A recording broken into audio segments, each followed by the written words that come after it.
The world's first and most famous underground railway opened 160 years ago today.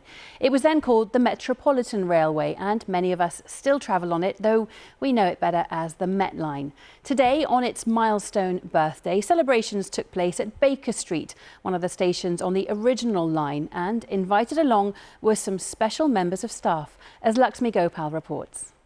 Let the passengers off the car first, please. For 160 years, the London Underground has been keeping the capital moving. So, what birthday gift do you get for the big 160? A special roundel, unveiled to honour an institution in many Londoners' lives.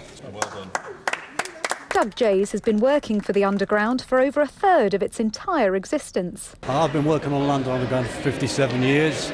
And can you remember what your first day of work was like here? Yes, I do. It was arriving at Acton Works straight from school, basically, and clocking on for the first time, and we all stood there, all the apprentices stood there, and the apprentice controller sort of basically bellowed what was going to happen to us. The first ever journey was on this day in 1863, between Paddington and Farringdon Street. In 1908, the famous roundel symbol first appeared.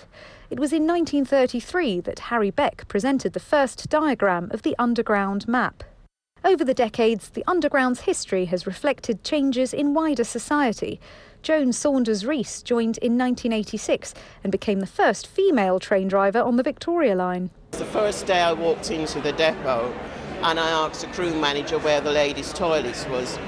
He actually went into a bit of a panic because when they built the Victoria Line, they never felt or they didn't see the fact that there was ever going to be female train drivers, so there was no toilets. Earlier, steam-powered trains made it a very different experience for the first passengers. So this would have been a pretty smoky, sulphurous, bit of a grubby atmosphere down here.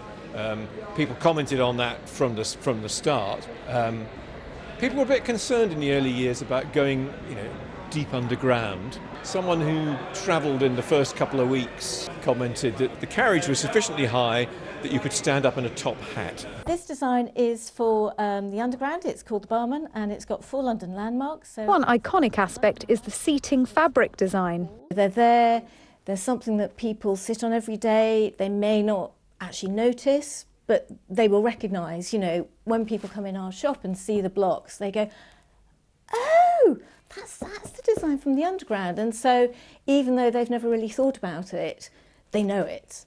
From that very first journey 160 years ago to the vast expanding network today, the London Underground is more than a mere mode of transport. It's a central part of the capital's identity. Lakshmi Gopal, BBC London.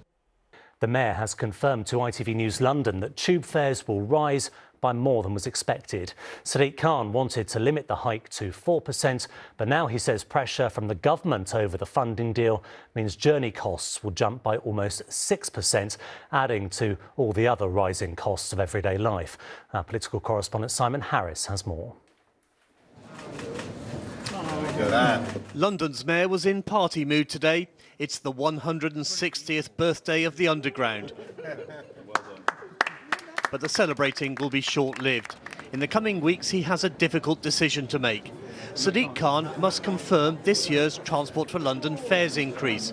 And he told ITV News the government funding agreement with TfL has forced his hand.